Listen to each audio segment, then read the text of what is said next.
8 minutos pasan de las 10 de la mañana y en este mes de julio tenemos que hablar del Mystery d'Elx porque ya se ha presentado el cartel, ya se han presentado a los caballeros y las personalidades selectas y esta misma semana han empezado ya la venta online de las entradas para presenciar los ensayos generales de esta joya universal declarada hace 25 años Patrimonio de la Humanidad por parte de la UNESCO. Es una representación sacro-lírica única en el mundo, la única que sobrevivió a la prohibición del teatro en el interior de las iglesias. Fue un milagro y fue un misterio, todavía sigue siendo un misterio el por qué el Papa Urbán VIII pues, realizó esa bula papal. Sigue siendo un misterio, pero hay mucha gente, numerosos estudiosos de la festa que publican año tras año estudios muy profundos de distintos aspectos, porque el misterio lo es todo, es una celebración, es una representación, es una ópera, la más antigua del mundo, en fin, abarca muchos géneros y sobre todo abarca más de 6 siglos de evolución de música. En la música está casi todo por descubrir y hay musicólogos como Rubén Pacheco que han dedicado parte de su esfuerzo y de su vida a poder descubrir algunas facetas de la música del Mystery. Concretamente estamos hablando de Rubén Pacheco. Bienvenido, Rubén, tu tesis doctoral fue del Mystery. Sí, bueno, gracias por invitarme. Sí, de nuevo. Y nada, sí, mi tesis doctoral hacía pues un estudio del Mystery entre los siglos XVII y XIX. Yo te he definido como musicólogo, pero a mí me gusta llamarte arqueólogo de la música, porque recuperas partituras perdidas en los archivos, las pones de nuevo en marcha, con actuaciones, con tus propios grupos, pero también recuperas los instrumentos, porque tu tesis se centró en los instrumentos que sonaban en el Mystery. ¿Cuándo dejó el Mystery de pagar a sus músicos? ¿En qué siglo? Bueno, es una pregunta muy compleja, ¿no? El Mystery desde el principio, como se hacía con toda la música, era acompañada por instrumentos, ¿no? Entonces, en el siglo XVII, por ejemplo, que es los primeros documentos escritos que tenemos de pago a músicos, está documentado que el Mystery era acompañado por 4 ministriles. Lo sabemos con seguridad, ministriles como los que vimos la última vez que estuve aquí. Y conforme va evolucionando la vida musical, porque no olvidemos que el Mystery siempre está muy ligado a la capilla de Santa María, a la capilla profesional de Santa María que existía. Entonces, hasta llegar hasta que la capilla desaparece, la evolución del Mystery está muy ligada a la evolución de la música en general. Bien, entonces, pues bueno, pues en el siglo XVIII, a comienzos del siglo XVIII, creo que es en 1713, encontramos el primer violín. Entonces, bueno, empiezan a ponerse de moda los violines y entra a formar parte del claro, Mystery. Porque el violín era el instrumento de la música barroca. Claro. Claro. Estamos hablando del siglo XVIII. Ya estamos hablando del siglo XVIII, 1713, ¿no? Entonces aparece el primer violín. Pero antes del primer violín, tú has dicho 4 ministriles. Claro, 4 ministriles. Pero son. Bueno. Ahí los tenemos. Sí, ahí los tenemos. Con seguridad, el que está más cerca de nosotros, eso es una corneta. La corneta. Y no se ve, pero detrás hay un bajón. Esos dos estaban siempre. La corneta y el bajón. Sí. La corneta de viento y el bajón ¿qué era? También de viento. De viento, el bajón. O sea, los 4 ministriles eran de viento. Sí, los 4 ministriles eran instrumentistas de viento. De viento. Pero eran lo que llamamos poliinstrumentistas. Podían tocar esos instrumentos, podían tocar flautas de pico, podían tocar sacabuches, podían tocar chirimías, podían tocar orlos. Hay un montón de instrumentos que son parecidos a los registros del órgano, ¿no? Es decir, tiene un montón de instrumentos y según la combinación tímbrica que quisieras hacer, pues ellos utilizaban unos u otros. Y la música entonces sonaba algo parecido a esto, a lo que estamos escuchando. Vamos a escucharlo.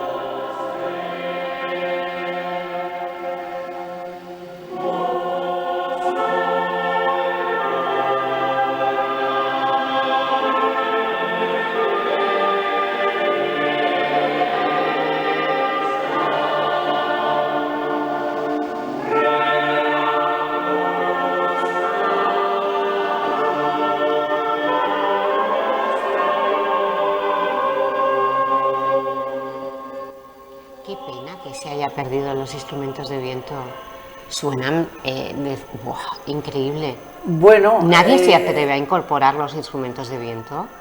Bueno, se han hecho, de hecho, nosotros hemos hecho, y ya hicimos en el Festival Medieval, una reconstrucción de cómo podían sonar estos motetes con instrumentos con combinaciones, diferentes combinaciones de instrumentos de viento, ¿no?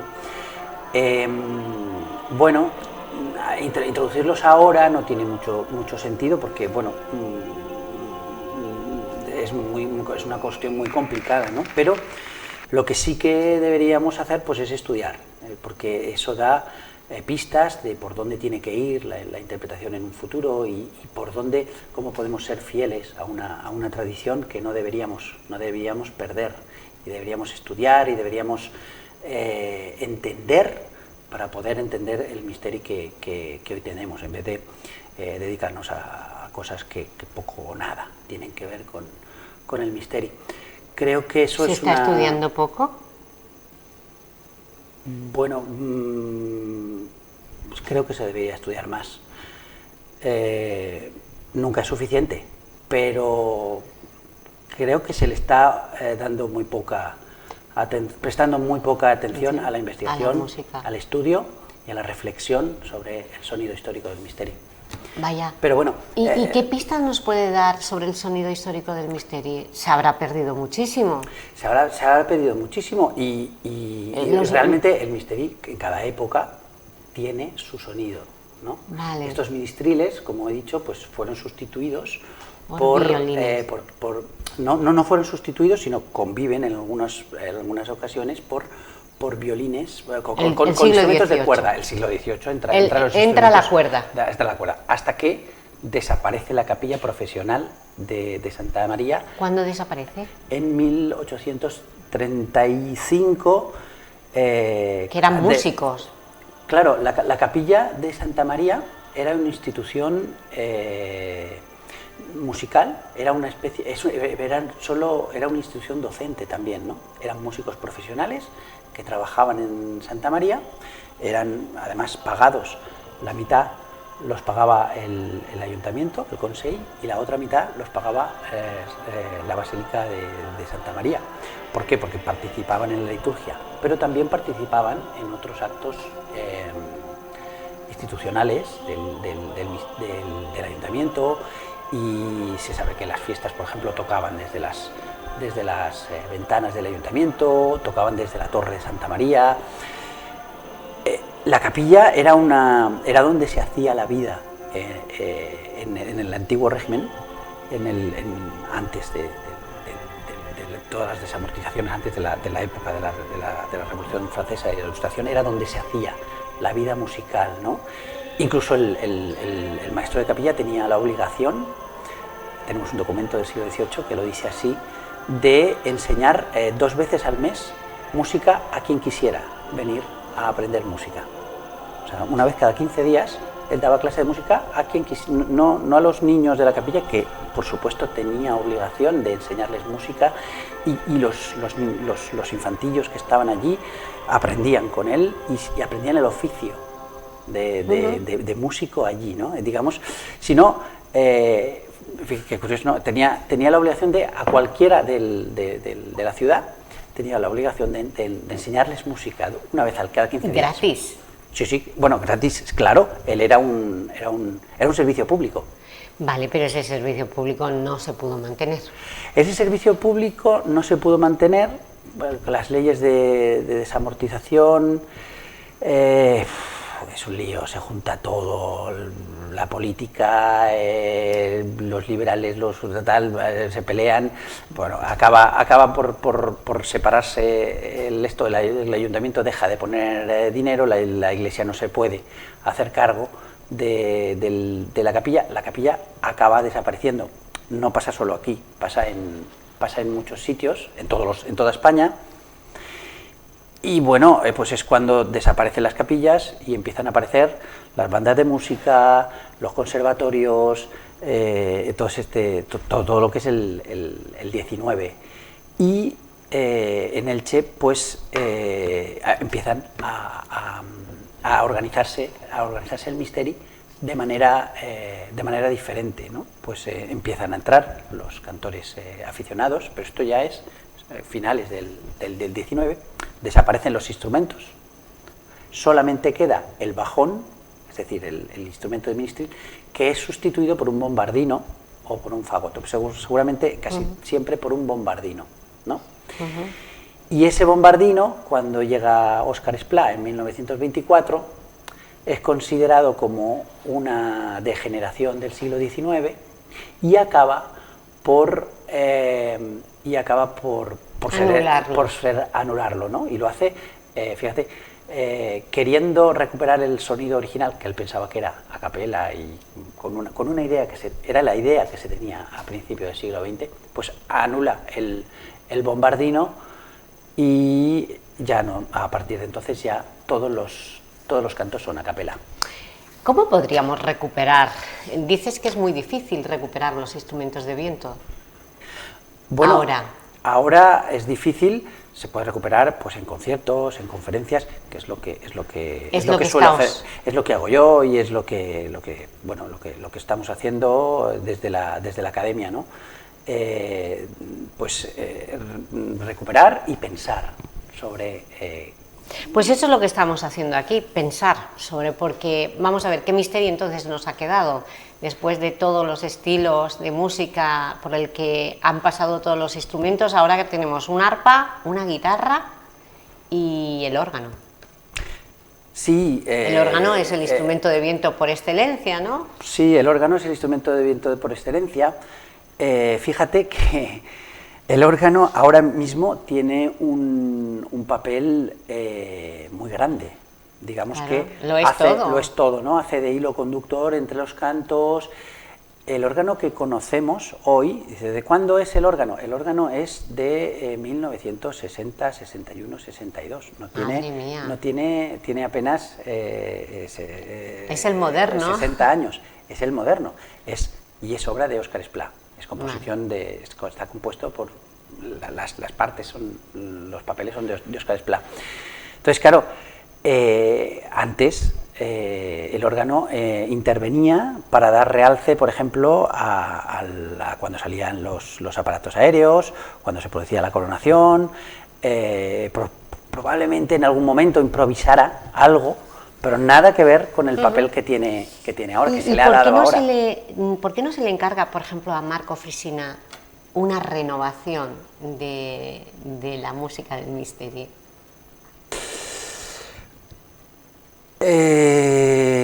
Marco Frisina creo que se sale de la gran tradición, ya no del Misteri, sino eclesiástica. Creo que no sería el adecuado.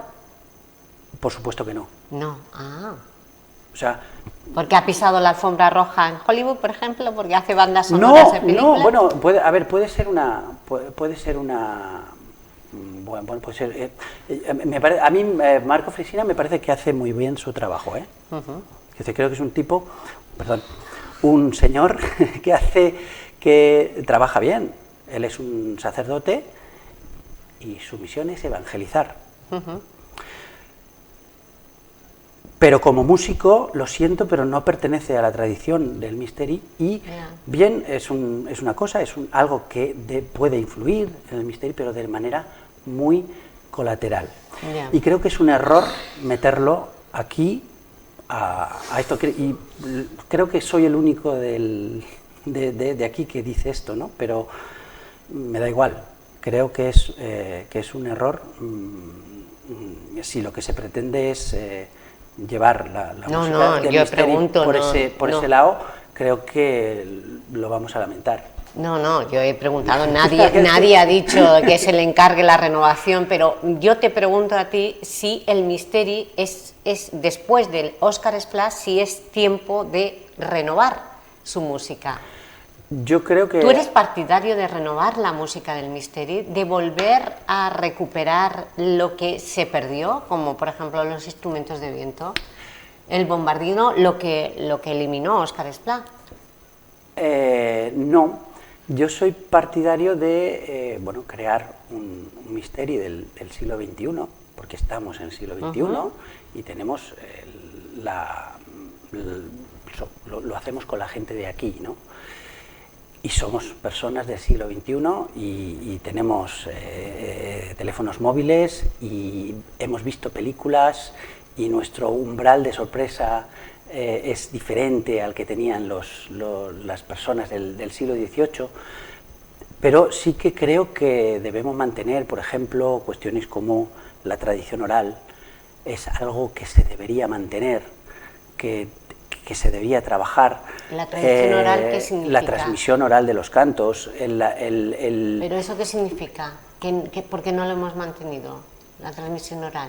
Bueno, porque es más cómodo usar reproducciones, discos y otro tipo de reproducciones. Creo que se debería de plantear como algo que estudiara la música anterior para proyectarla hacia el futuro, más que buscar en modas cosas que creo que poco o nada nos pueden aportar. Es decir, cualquier intervención que se haga en el Misteri debe estar avalada por un estudio profundo y por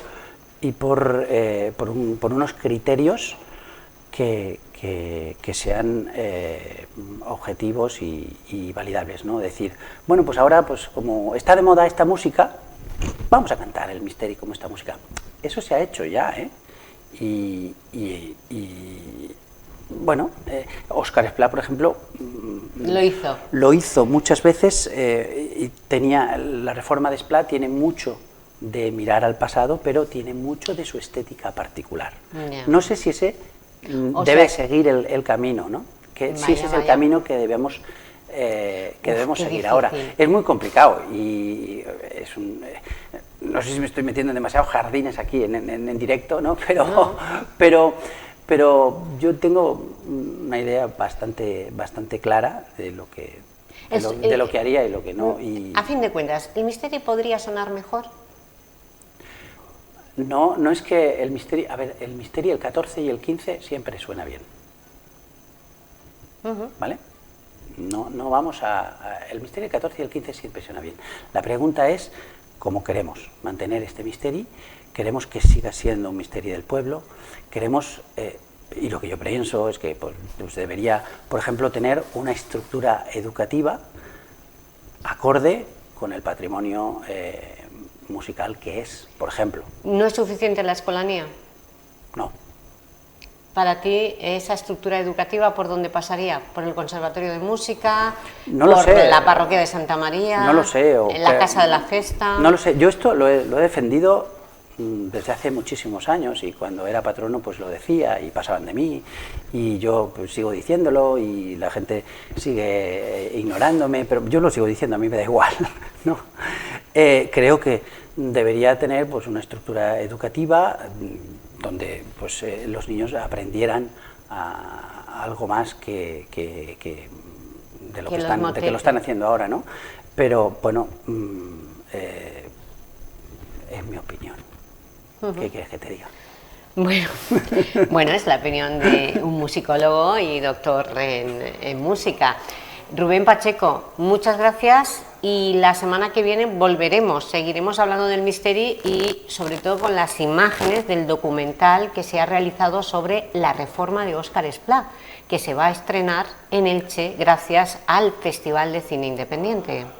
Sí, ¿Y en el que participas tú? ¿Se te ha buscado como voz experta en la música del Misteri? Sí, bueno, yo estuve estudiando, para mi tesis doctoral estuve estudiando mucho la parte de Óscar Esplá y la reforma que hizo. Y bueno, he escrito varios artículos en revistas importantes y me llamaron para que hablara sobre la reforma del Misteri en este documental que habla en general sobre la vida de Esplá, ¿no? Es una intervención muy corta y que dice pues prácticamente un poco lo que he dicho aquí, ¿no? Que Esplá, bueno, hizo su reforma y en esa reforma pues tuvo mucho de mirar al pasado y recuperar partituras, pero también tuvo mucho de visión personal de cómo él pensaba que era el Misteri. Pues nos quedamos con esas imágenes de esos 4 instrumentos que, por cierto, han sido recuperados por 4 hermanos de Murcia que se dedican, ¿no?, a la recuperación. Sí, son 4 hermanos que trabajan que es con la danserie y trabajan bueno, recuperando repertorios y recuperando también instrumentos y formas de entender la música, de estudiar. Vale, pues vamos a recordar lo que es el bajón, lo que es el sacabuche, lo que es la trompeta, que en siglos pasados sonaron en la Basílica de Santa María mientras se representaba el Misteri. Gracias, Rubén, y nos quedamos con esa música.